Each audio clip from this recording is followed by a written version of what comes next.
All right, hello and welcome to another edition of the Rhythm Rundown with myself, Josh Applebaum, my partner in crime, the sharpest guy that I know, Mr. Cade Harper.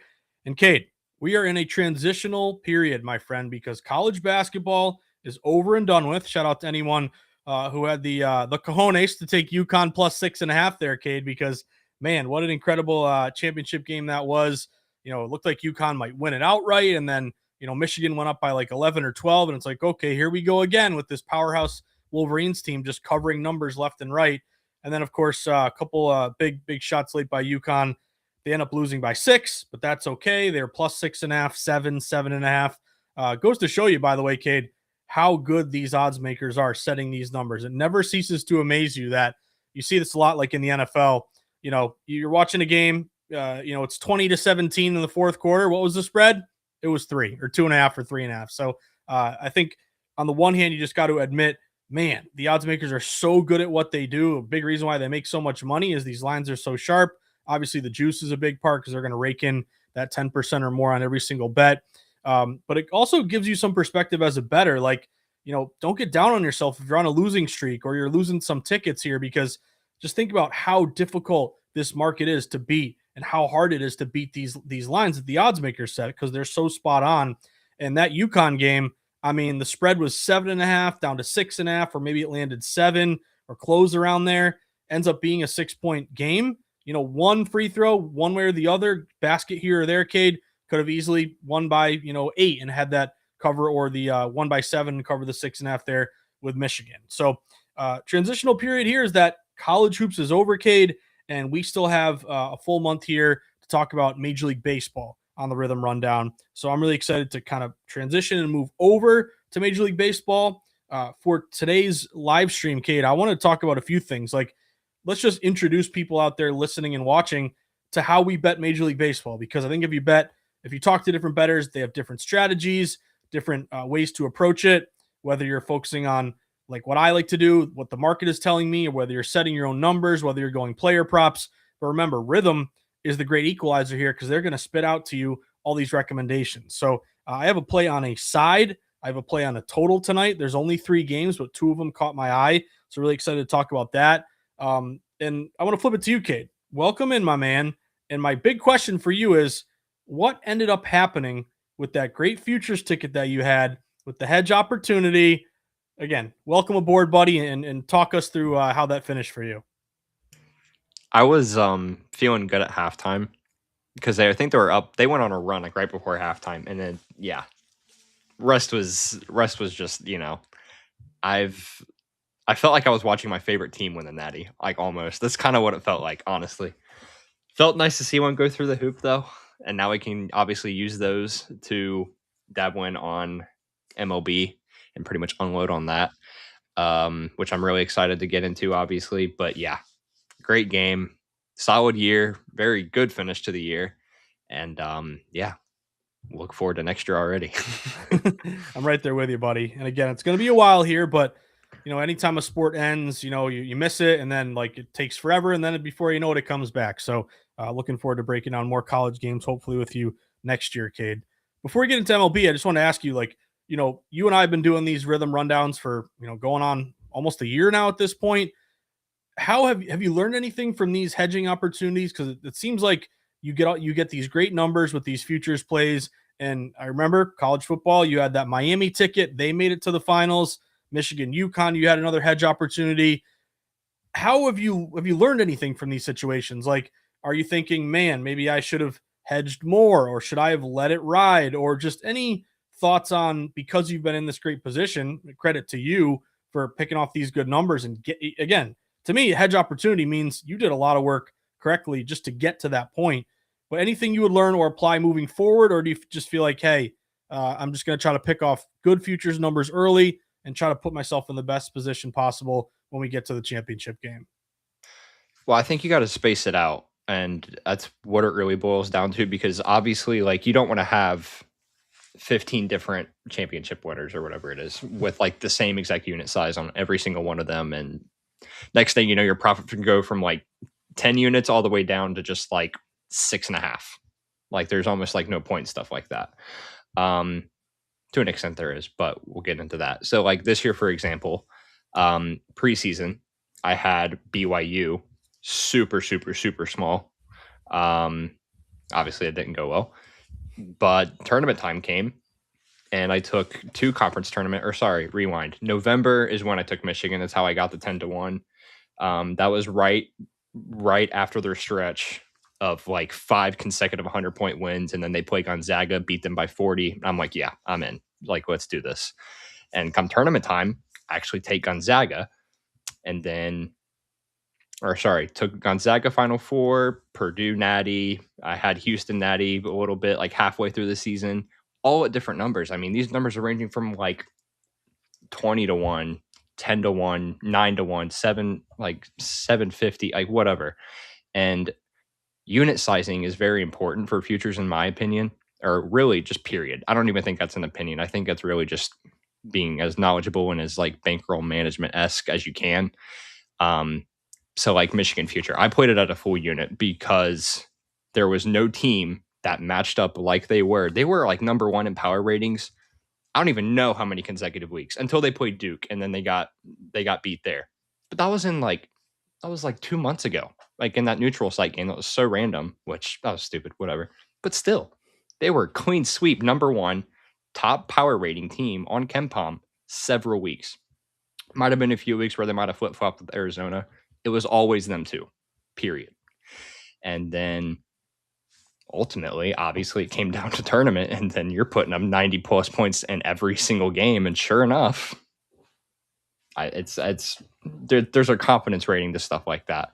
And when metrics line up with what I want, it really just depends on a confidence rating of how much I want to risk down. That's why I mainly risked a unit, because I only played like a quarter of unit or less on like 90% of the other ones, because I didn't really, I mean, not that I didn't like them, but because there wasn't as much data on those, because there were still top 10 KenPom teams. But again, I mean, like, it's a quarter of a unit versus 1 unit on the top rated KenPom team at a very, very good price of 10-1 that early in the season. It seemed pretty easy. And we also had them for Big Ten championship, but then they got beat by Purdue as well. So that would have been just a clean sweep if I had it there, but we all know how that went. But yeah. No, great point by you. I think stressing the unit size is really important because, this is something we always talk about, bankroll management. You got to come up with a number just off the bat. That's your disposable income. That's your money that you set aside only for sports betting. And a lot of people think of it, okay, what am I going to bet tonight on this game? But you want to spend some time to really map it out, and look at your portfolio, not just for your current games, but your futures, because you don't want to get into a situation, Cade, where, I see this happen with a lot of people. They're betting 20 teams to win it all, which it's like, okay, I get it. You're getting maybe 40-1, 50-1, getting good numbers here. But if you overextend yourself and bet too many futures, hey, the future means that it's not going to cash for quite a while into the future. So if you overload yourself with too many bets and you spend a ton of your bankroll on these futures bets, the last thing you want is to go into a game tonight and be like, man, I got no money to bet on these games. So it's always about liquidity, keeping your options open, trying to be selective. And the other thing that I learned, Cade, because again, season ends, you kind of want to, think about, okay, what went right for us? What went wrong? I think you and I did a good job at money lining short favorites, looking at Rithmm money line favorites when we were also at a KenPom edge, or, in the market, some good splits, good line moves.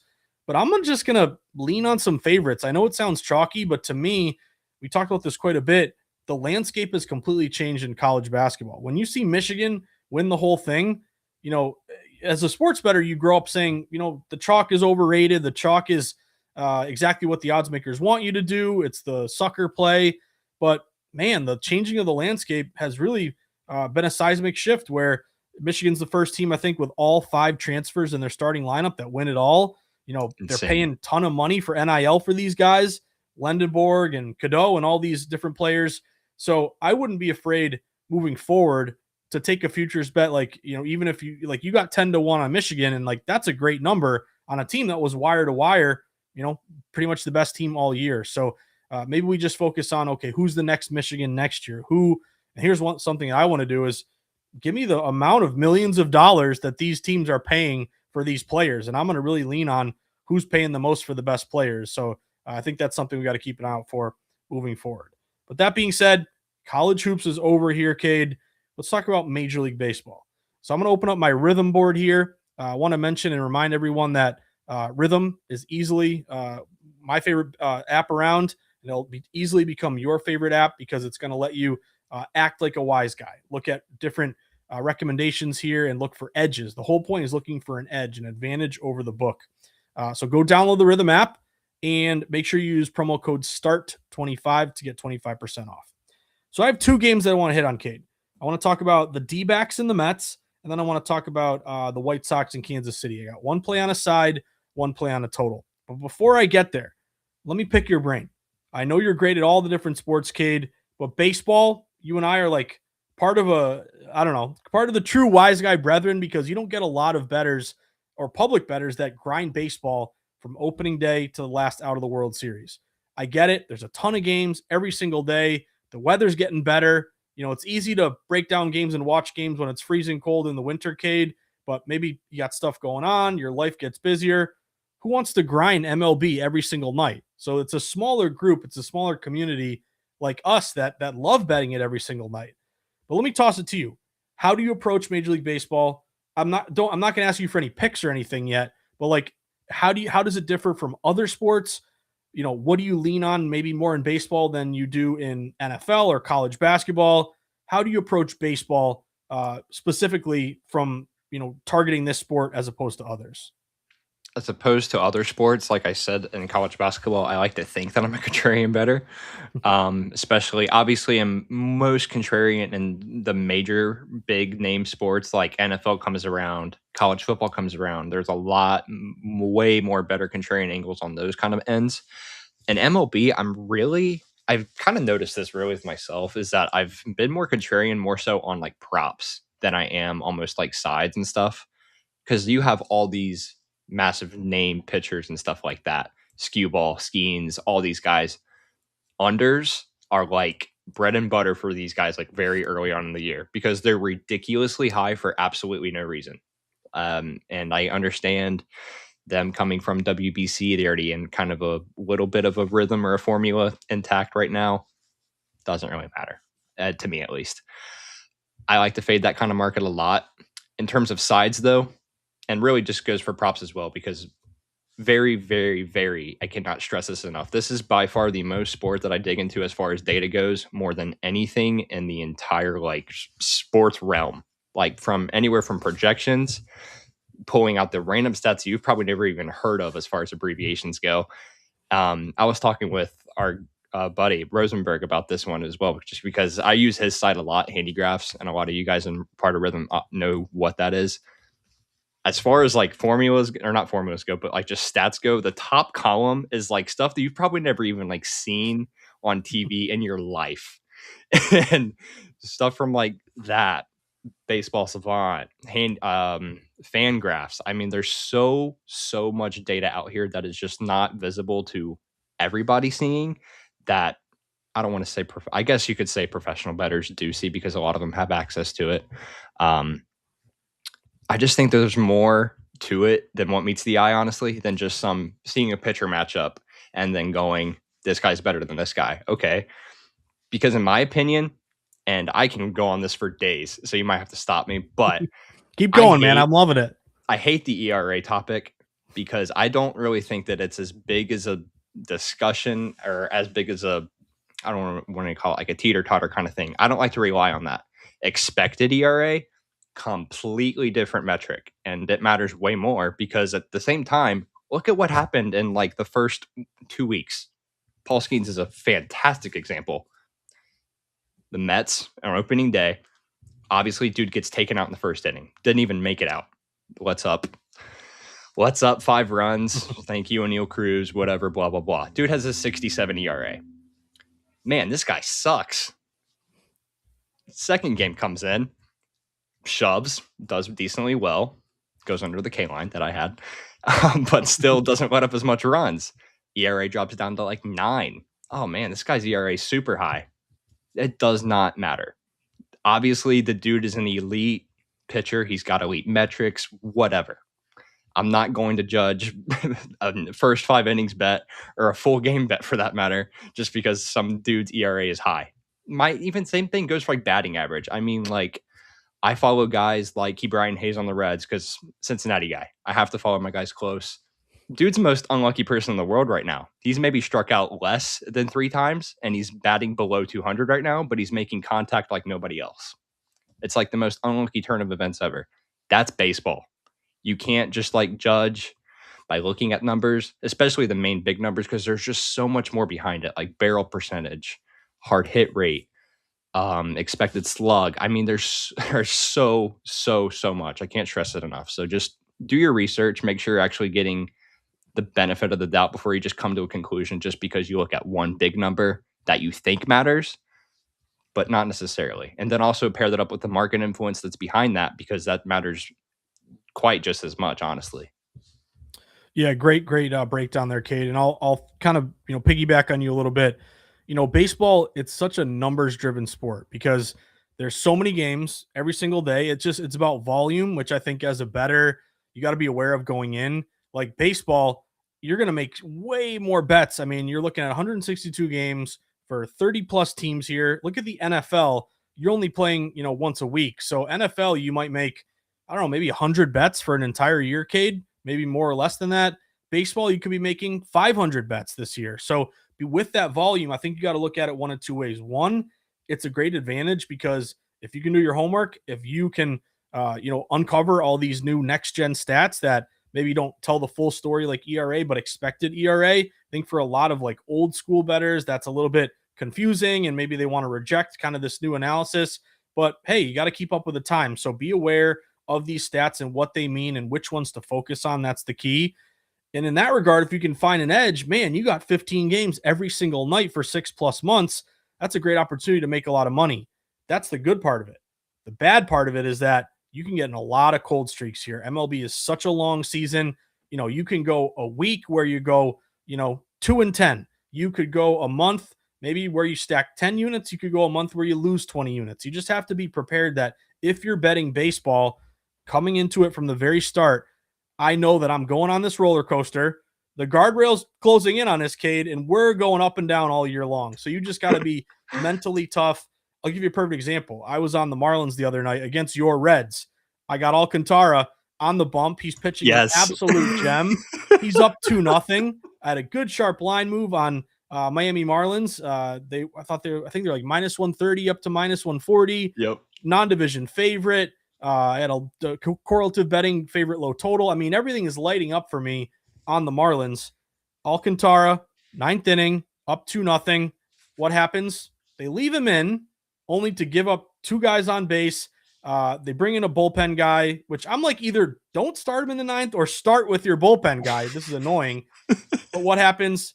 Gives up 2 runs. They go to extra innings. And of course, this is what always happens in college basketball too, Cade. If you have a chance to win it at the end when you have possession on offense and you don't do it, I feel like you always lose in extra innings. It happens in college basketball. Same situation there. There's a couple guys on, I think it was 2nd and 3rd, 1 out with Ramirez, maybe the catcher for Miami up. All he has to do is hit a fly ball to right, sack fly, bottom of the 9th, 1 run scores, you win the game. He doesn't convert, he strikes out, it goes to extras. The fighting Francona's there, tack on like 4 runs, they win like 6-3. So there's a game where 99% of the game you're looking great on Marlins, bullpen blows it and you lose. Those are the kind of things in baseball that are really going to test you. They're going to drive you nuts, but you can't, smash your hand through a window. You can't break your TV. It stinks. It hurts. But just remember, there are going to be times when you're down 2-0 in the 9th and you come back and win. So that is a big thing to me. Mental toughness of baseball. It's really up and down. Long season. You got to stick with it. To your point, like, betting against the public, not as big for me in baseball just because there's less public action overall than like in the NFL. So I lean on a lot of system matches. I'm still going to look at line moves, bet splits, what I look at in every other sport, leaning on a lot of money lines. Ideally, if I'm going with a favorite, I want them to be like -150 at the most or less. If I'm on a dog, nothing wrong with that. And then totals, to me, weather is a big thing. Wind blowing in, wind blowing out, good bullpen, bad bullpen. A lot of angles like that can be very meaningful. So again, we're not going to reinvent the wheel talking baseball tonight, but I just want to, as we transition from college basketball to MLB, kind of give our listeners and viewers a take on maybe something that you've heard before or haven't when you approach Major League Baseball. Well, that being said, Kate, let's get into a couple games here tonight. I'm going to complain as I always do about the schedule makers. Why are there only 6 games tonight and 15 tomorrow? Again, you can't give me 10 and 10, whatever. That's a whole nother subject. Let's start with a game here that really caught my eye and is a play that you're going to look at and be like, no shot, but baseball is crazy and sometimes there's upsets. I think there could be value in this one, Cade. So I want to talk about a 7:10 p.m. Eastern time first pitch here coming up very shortly. Looking at the Diamondbacks and the New York Mets. If we go to our Rithmm page, we got it right here in the middle for all our upcoming games. And I want to focus on taking a shot with the Snakes here, Cade. Now, a couple things. Let's set the stage, talk both these teams, what we have going into it. D-backs are 6-6. Mets are 7-5. This game is in New York, so Mets are at home. We have seen the D-backs. Basically, this is a rubber game. They split the first 2 games. You had the Mets win the opener 4-3 in extras. They were a -155 favorite. Won the game, covered the number. Then you have the D-backs come back with a 7-2 win yesterday. They're a +110 dog. So rubber match, 3-game set. Who's going to take this one here? Now, I always start in baseball with the pitching matchup because like a goalie in hockey, like a quarterback in the NFL or college football, the quarterback, the goalie, the pitcher, they're going to have the most influence on the game because, they have the biggest, basically participation into whether a team's going to win or lose based on their performance. So we got Erod, former Red Sox lefty, Eduardo Rodriguez going here for the Diamondbacks. He was great in the WBC. He's 0-0 with a 0.00 ERA. He's making his 3rd start. He's pitched great, Kate. They've lost both of his games, but it was 3-2 against the Dodgers, 2-0 against Atlanta. He went 7 innings, no runs against Atlanta, 5 innings, no runs against the Dodgers. So, he doesn't have any wins, but he's pitched very well to start the year. You got Nolan McLean, the righty, young phenom here going for the Mets. He's 1-0 with a 2.61 ERA. He's also pitched well, only gave up 2 runs in 5 innings against Pittsburgh in the opener, and then beat the Giants, went 5.1 innings, gave up 1 run against the G-Men. Now, next angle for me is which direction has the line moved. Just basic, investigation of which team is taking in big money. And the line has clearly gone toward the Mets in this spot. Mets opened. I saw, Cade, some openers like as low as like -155, -160. Now I'm seeing the Mets all the way up to -180, -190. I mean, this is a huge line move in favor of the Mets, which typically I like being with line moves, Cade. But oftentimes, especially in baseball, when it moves so much on you, it's like, man, do I really want to lay that number? Because, for example, a lot of sharps definitely hit the Mets when they were like -160. Are sharps laying -185 on the Mets right now? I would argue probably not, because the value of the number most likely is gone at this point. The other angle is going contrarian, even though it's not as big in baseball. There's only 3 games tonight. This is one of the most heavily bet games of the night, and 75% of money line bets are going with the Mets. So public is all over the Mets. The line has moved quite a bit toward the Mets. I'm thinking, should we buy low and go with Arizona here? You're going to see this happen quite a bit. And kind of the beauty of taking dogs, Cade, when you're going money line, like dogs in spread sports, football, basketball, lose the game but cover the number. That's all you care. When you're going money lines on dogs in baseball, you're thinking to yourself, I'm probably only going to win 45% of them, but because I'm getting that plus money, if I consistently do it all year long, that can really be quite a moneymaker here. So, for example, if you look at dogs right now in Major League Baseball, they're 85-100 to start the year. That's a 46% win rate. If you are cashing 46% of your spread bets in the NFL, you're a big losing better. You're down quite a bit. You're cashing 46% of your dog bets in baseball with plus money. You're actually doing really well. That's a 5% ROI. If you had bet every dog this year, putting $100 on each one, you're up around 10 units. So $100 better is up nearly $1,000. So what that tells me is it's smarter to long-term kind of bet some of these dogs, knowing that you might go 1-2 or 2-3 or have a losing record, but because of the plus money, you're making money. So my first angle here is I can bet against the public by taking D-backs. I can fade this huge steam in favor of the Mets and now get Arizona at an inflated dog price. They were plus 135. Now they're like plus 155. Lastly, I open up Circa. Only about 45% of the tickets, but 70% of the money is going with the Diamondbacks here. And we do have this angle of dogs barking pretty loudly so far to start the year. Lastly, always defer to Rithmm. Rhythm's got all three money line models on Arizona. I have a Rithmm MLB model, kind of a lean here on the D backs. Second model, my Josh model, another lean. What I really like is my Bomber model. Kate, I don't know if you know this. Josh Applebaum, they used to call me Bomber growing up playing sports. So this is my nickname model, and I have a green star lit up recommendation on the Diamondbacks.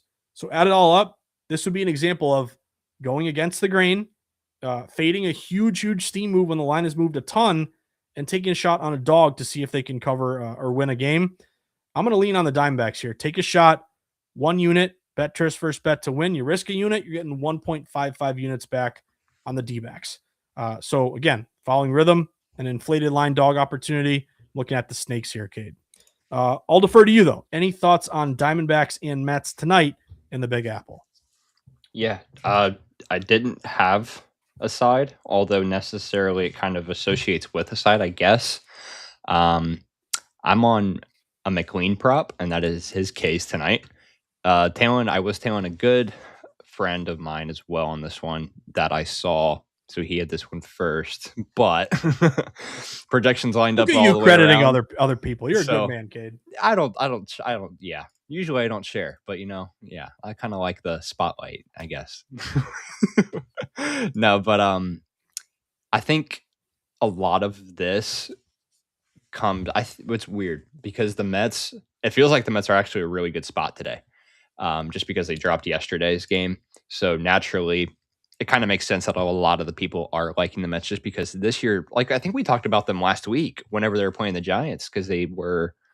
I don't know if we did. We took the Giants on that one, right? I believe so. Yeah. I think we won that one. Yes, we did. Of course we did. Yeah. Actually, it was Giants. There's one other team. Giants won, and Yeah. the other team lost. Yeah. I remember. Yep. But I'm leaning with McLean here personally. I really, really, really like his stuff, and the velocity has jumped up a lot from last year. Kid's got a 2.61 ERA with a 2.29 expected. Last year finished just above a flat 2 and a 2.78 xFIP. And then obviously Arizona is chasing a lot, and that is bad. So they're significantly worse whenever they're not under their own roof, naturally, because they don't play in a dome. And that doesn't really have much effect on it, but it actually does. Fading teams who play in a dome outside actually does a little bit more than you think. So that falls under to a lot of teams, which I won't get into that right now. But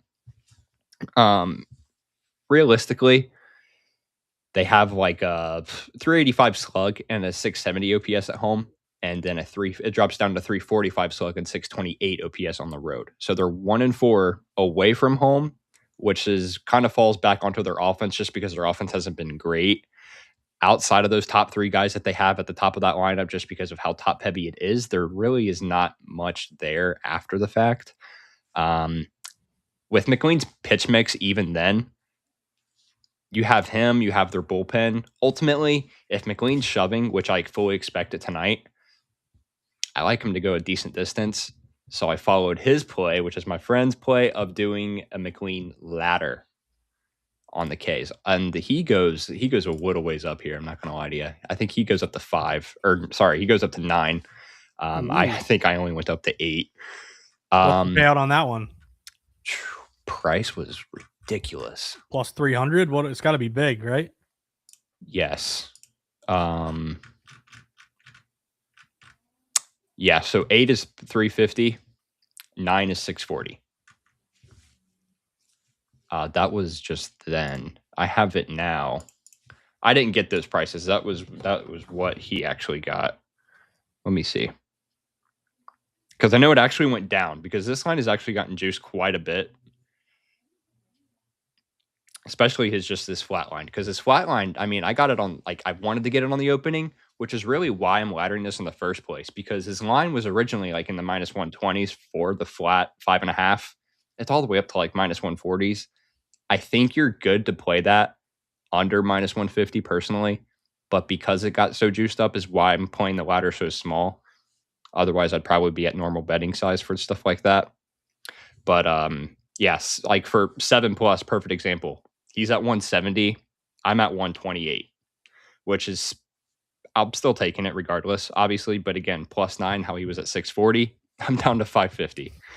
So I've definitely lost a little bit of value there. But again, I mean, I would still take it just based off a projection standpoint. I have him at 7.8. And then as far as like stuff like that goes to back it, hold on. Where are we at here? There we go. I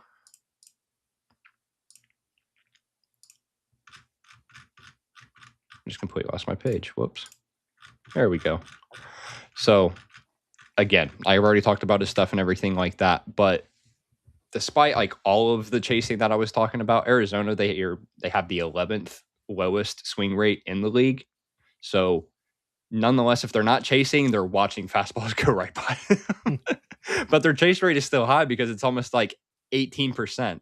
So they swing at the bad pitches, but they take strikes. It's like a million Ellie De La Cruzes on their team, right? You know, for my Cincinnati people, I know you hated that, but it's true. I didn't want to back a side there, really, just because I didn't see as much value in a Mets side as more as I did a K market, where my projection was 2 whole strikeouts above the listed line. Rather play a pitcher personally in that end. Nonetheless, he could still hit a decent amount of Ks and still lose this game. So there's a solid chance that we obviously still both win. But mainly, yeah, I'm expecting the Diamondbacks to kind of, I don't want to say regress. It's mainly just if Mets offense is expected to do what I think they're going to do, which is obviously do a little bit better than they have been in the last like couple games or so, in a bounce back spot where they need their guy to do what they need to do. The bullpen is in a good spot, but ultimately they need to save the bullpen, really. So like him to go a decent distance. Offense has got to provide the run support to do it, though. I'll take his over case. No, it makes total sense to me. And I'll also mention too the side in this game, Cade, because this kind of gets into a debate of, you know, do you want to be with the line move or do you want to buy low when the line's moved and maybe go the other way? Because this total is kind of interesting. You know, I'm seeing the total 6.5 right now everywhere, Cade, juiced up like over -120, but it opened as high as 7.5. So Yeah. 7.5 down to 6.5. That tells me that sharps hit the under 7.5. They may have even hit the under 7, but 6.5 is now juiced over. Does it create an opportunity to buy low and play this over? So can you get 7 runs in this matchup? I was looking at the weather because anytime a total really falls like that in baseball, you feel like, okay, it's got to be freezing and the wind blowing in, but it is cold. It's like 45 degrees in New York, but wind is blowing out like 10 miles per hour. So you kind of get the cold, but you also get the wind blowing out. But it did jump out to me that even though they're all 3, kind of caution flags here, leans, they're all telling you maybe there is more value to buy low and go over. First Rithmm model has 7.9 total runs. Second model, 7.9 as well. And then the final model is 8. So if you want to go under 6.5, yeah, you're with the line move. It opens 7.5. You're certainly in the direction that the line is falling. But what if this lands on 7 and all the sharps who bet it, overnight and early in the morning cash the under 7.5 and you 4-3 game, 5-2 game, you lose because you got the worst of it going under 6.5. So I'd be more inclined to go over if these were all green stars, but it is notable to me it total fell. Maybe there's an opportunity to buy low and go over here. Now, second game that I wanted to talk about here, Cade, is the White Sox and the Royals. So I took a shot on the D-backs here, plus the big plus money. I want to look toward a total here, Cade, in the White Sox and KC game. So going into this one, there's another early-ish game, 7:40 p.m. Eastern time. Royals are a big favorite here. They're favored by -190 at this point, -185. White Sox come in 4-8. Royals are 5-7. White Sox just got swept by the Orioles, lost 5-3 yesterday, lost that entire series. Royals, meanwhile, dropped 2-3 against Cleveland, got rolled 10-2 yesterday. So both teams with losing records, having struggled in their previous series. Big number here, obviously, to late with Kansas City. Did see a line move toward KC, Cade. Some books were like as low as -170-ish up to like -180-ish. But let's start with the pitching matchup. Anthony Kay is the lefty. He is going for the White Sox in this matchup. 0-0 ERA of 4 so far this year. He is a lefty. And then the veteran Seth Lugo. He is 1-0 with a 1.59 ERA. So he's pitched pretty decent. And again, veteran who's put up some good numbers in his career. Now, when I look at the side, you can make a case, okay, White Sox, big plus money, divisional dog.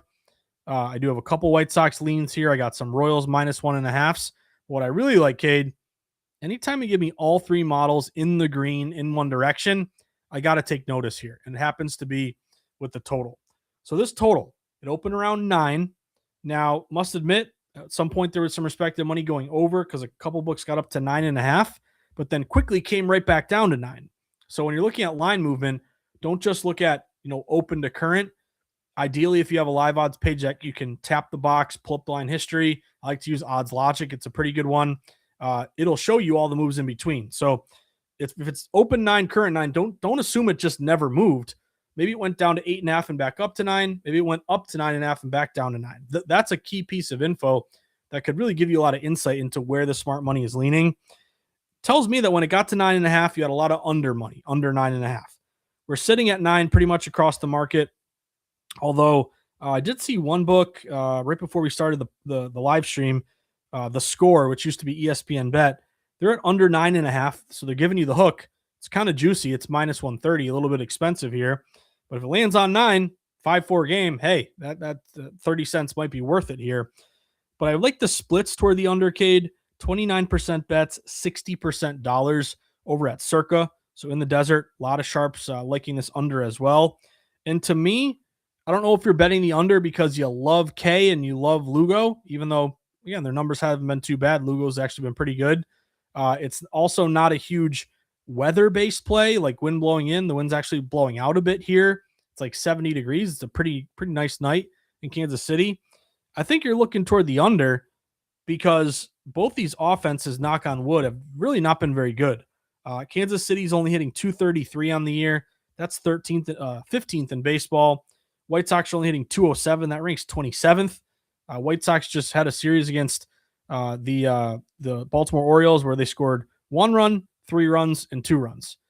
You look at the Royals, they only scored 2 runs, 1 run, and 4 runs. So both these offensives have really struggled to start. You look in particular, KC against lefties, going up against K tonight. They're only hitting 208. That's 26th in baseball. And then just a very obvious stat, runs scored. These are two of the lowest scoring teams in baseball. Kansas City scored 45 runs. That ranks 20th in baseball. White Sox have scored 41 runs. That ranks 26th. So the sharp split is on the under at Circa. A couple books went up to 9.5, came right back down to 9. We have two low scoring teams who don't hit it very well and they have low on base percentages. But as always, the reason why I'm taking this undercade are all these rhythm signals lining up telling me to play the under. So not caution flags here or leans. These are true Green Star recommendations. So it tells me the best of the best rhythm models have lit up here on this under. First Rhythm House model, 7.7 runs. Also happens to be a smart signal, which is fantastic. So the criteria conditions of this bet historically have hit 60% of the time. Second model is a 7.9 predicted final score. Again, you land on, we can even round that up to 8. 8's lower than 9. There you go. Cash the under 9. My last model, 8.3, with also a smart signal detection. So if you're looking to play a total, looks to me like the sharpest rhythm play here tonight is White Sox and Royals under 9. But as always, shop around. Let's see. We do have a couple 9.5s. The Score still, Polymarket, Novig, Kalshi, couple betting exchanges. I'm looking at the under 9.5 -130. A little juicy, but give me that extra half run to protect myself. Cade, I'm looking at the under 9.5 in this game. I'd even play the 9, but I want that extra half run. Any thoughts on your end on the White Sox and the Royals here? Yeah. I'll start by saying I have this at 9.2. I didn't have a side or didn't have a thing on the total. I actually had a side in this one. But yeah, great reasoning. And honestly, it backs it up with kind of what I have slightly. And really, I thought about it just because of this is the thing. Kaufman, obviously they moved their fences like, what is it, 10 feet or something astronomically. Like it's a big move, honestly. So they move them in. Ever since then, obviously, everybody's like, oh, dude, 10 feet difference. Give me the over every time, whatever. come like midsummer, like you're going to see this park getting like 10.5s more than likely, honestly. Especially if you have the win projection on your side. But like, and this is like one of the things I also was talking about this with Rosenberg as well. Win projection, like almost everything like outside of like Chicago, Mile High, stuff like that, especially whenever it's like blowing out field, like in, I guess in correlation to an overbet, more it doesn't really matter unless if it's really coming in at the plate, because like outside of like I said, Chicago and Colorado, these stadiums are designed to pretty much hold in wind, not necessarily give it one or so heavy side, whatever. Not that they're fake projections, not that they don't matter, because obviously there's some to an extent they do. Obviously, a 22 mile per hour gust obviously does matter. I'm not saying that, but there's a line, I think. So places like these, especially after coming off, totals like these are going to be really good contrarian plays early on because, like I said, public sees that they move the fences in. They got Bobby Witt, they got Salvi, they got an upcoming Japanese rookie who is slugging right now, who I'm actually on tonight as well. Sure enough, this hits easy, right? It was I saw it. I actually almost kind of thought about pressing the button. I just found value in the side a little bit more. So I took the White Sox outright in this one. A gross contrarian big dog. Love it, Love it. Cade. I love my socks. Me, like I said, I love it. I this is my favorite, one of my favorite teams this year as far as like futures markets go, because took their win total, took them to make the playoffs. I mean, like everything imaginable. Them and the Pirates, I took like I think either like 70 or 80 plus wins. I think it might have been 80 plus wins, honestly. Whatever. Pittsburgh is tracking a little bit better than the White Sox right now, but whatever. Anthony K, like you kind of hit on him a little bit there. Projection average hasn't really been fantastic. He's had very, very, very, very hard matchups though at the plate.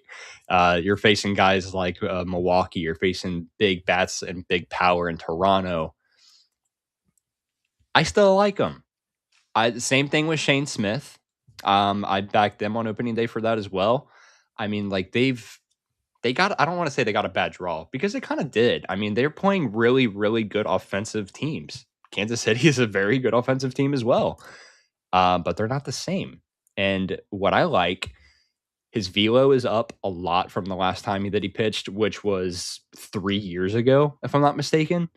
So he's threw in a couple of new pitches. I think it might have just been one. I know the sinker is the most new one and most successful one, but I think there was one more. I don't know if that's right or not. I might be wrong. Nonetheless, 3.91 body RA and a 101 pitching plus so far. So 51.7% of contact is on the ground, which means he generates a lot of the ground balls and generates a lot of double plays. He just gets guys out. Whenever he's, I don't want to say the hard hit percentage is obviously way down than it was. So I like that angle first of all, just because he's getting, I don't want to call it whiffs, but just a lot of soft contact, which is generated by the ground ball. So kind of same stat, same metric in a way, but not quite. You would kind of understand what I'm thinking of, unless if you're actually looking at the numbers specifically, because there's soft contact and then there's hard hit rate. They're going to be opposite numbers pretty much. So they should correlate at some point. As far as the other side goes, Lugo, he's pretty much hit against some of the same teams. Atlanta was one of those ones, is one of the only ones that he didn't hit again. But he's also a little bit improved. But as far as pitching plus goes, not so much. I don't like that. First double-digit barrel rate last year, and obviously he's even higher than last year so far, which that's in only a few handful of starts, obviously. So sample sizes is something that's kind of a little bit, I don't want to say it's misleading because it kind of can be in a way. So I don't like to dig too much into pitching metrics, unless if you're about like maybe 3 starts in, especially if it's outside of it, like outside of your ace, like your 3-day guys. Maybe if they have like 3 starts in, I think you're fine to make assumptions. If they're like 2 starts in, whatever, like Skeens again for a perfect example, like you're not going to take his hard hit metrics and stuff like that and have your center fielder dropping fly balls routinely. That's not stuff we're going to count against for it. It's stuff like that. I think mainly that they've haven't been able to get down the fly ball because he lets up a lot of them, and that's dangerous for a team like the White Sox because they actually have been hitting the ball really well, especially against lefties. So mainly it's why I really, really liked Murakami tonight as far as bases and a home run goes, just because he's off to a really hot start, and I think the spot is way too good. He's Lugo again. He was crushed by the lefty power last year, and I think this is like an above average matchup for him across like multiple other guys. I mean, in the lineup specifically, Colson Montgomery's another one. I know that his prop is listed, whatever. I didn't take him, but it was another guy that I had my eye on. More value is more on Murakami personally. But overall, I think the Royals have the edges, but they're more small ball led in a way. So like I'm gonna take the power in that matchup with the value behind it. And hopefully Anthony K just gives us enough time to get this one done. So No, it makes total sense. And again, we kind of hit on baseball talking about dogs. You look at these games, you're yeah, like, man, Royals are going to roll, huge favorite at home. Mets are going to dominate, big favorite at home, which that's what you think. But oftentimes that doesn't end up happening. Perfect example today, Cade, the A's and the Yankees. The Yankees were like a minus 190, minus 200 favorite. A's won the game 1-0. I took Detroit like an idiot earlier today. I like that line move in their favor. They're like minus 125 up to minus 135. They lose 3-1 and get swept there by Minnesota. So dogs do bark in baseball. Again, I think this is something that you want to take that long-term approach of knowing that, hey, I might lose on this dog, but as bettors, we're always looking for value. And if I'm getting big plus money in a divisional matchup with Rithmm backing me up here on the Diamondbacks or leaning pretty hard on the White Sox, hey, that could be a bet worth making and grinding that situation all year long. So, Cade, that about wraps it up here for tonight, my man. Nice little introduction here into betting Major League Baseball. I did want to remind everybody, though, that if you are one of those insane people who's still betting NBA, all the power to you. I don't know how you're betting this league with tanking and all these question marks here at this point, but we do have a bunch of NBA games tonight. We got sides, totals, we got props, all available to you here. And also we had golf. So we got Masters available to you, as well as coming up here pretty soon. I think we'll have WNBA. I think that's in like May, Cade. Do want to mention too, we had some, I meant to do this earlier, but we had some chats come in here on the live stream. So Cade, this one's for you, buddy. Like Tom Holland. So Cade, I know you have a beautiful girlfriend and she's much better looking than Zendaya. Okay. So you better tell her that. Okay. that's for sure. I I'll take Peter there's Parker any day, though, man. Yeah. That's my favorite guy. I'm taking that as a compliment. Yeah, Tom Holland, cool dude, I must say. And he's got some steez, some Riz, if he could bring Zendaya his way. Another comment here by our guy Jay Jizzy 290. Will Rithmm add any sports in the future, like hockey in particular? I hope so. So I don't know in particular, Jay, but I can tell you this. I've been working with Rithmm. Cade, you have too, for a few years now at this point. When I started with Rithmm, they didn't have MLB. They added MLB. They're always working hard to add more sports. It's just a lot of back-end data. And here's the thing that I like about Rithmm quite a bit, Cade. They're not going to put hockey up here just to have hockey. They're only going to put up hockey if they have really sifted through the data, found an edge, and have been, basically been confident in what they're putting out there. So I bet hockey too, Jay Jizzy.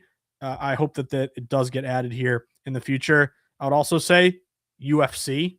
I don't know if that's doable or not, but me and the boys like to sweat some UFC every Saturday night here or there. So we get some UFC Rithmm recommendations. That'll be pretty cool as well.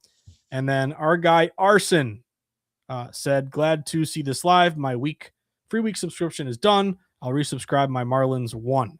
So good reason to resubscribe, but come on. I know. Cade's a Reds guy. What are you doing here, Arson? Know the crowd. Miami. I was gonna say, here's the other thing about baseball.